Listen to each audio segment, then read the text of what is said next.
आपल्या सर्वांना माझा नमस्कार.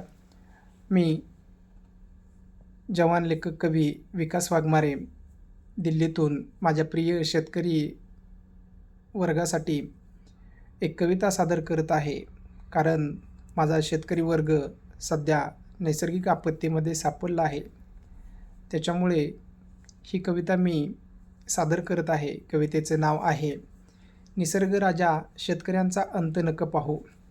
माझ्या शेतकरी राजानं कर्ज काढून स्वप्न पेरली, कष्टाच्या घामानं काळी माती भिजवली.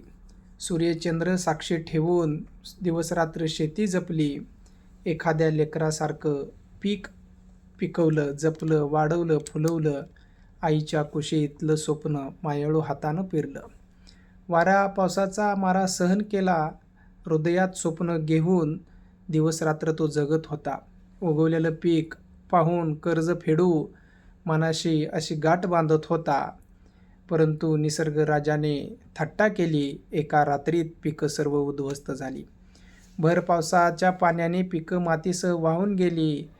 माझ्या शेतकरी राजाची परीक्षा घेऊ नकोस, बळीराजाला असा नाहक त्रास संकट देऊ नकोस. हात जोडतो देवा तुला, माझ्या कष्टाळू मायमाऊलीच्या धैर्याला संयम दे, साहस दे आणि त्यांना आबाळा एवढं सर्व काही पुन्हा आहे तसं प्राप्त करून दे.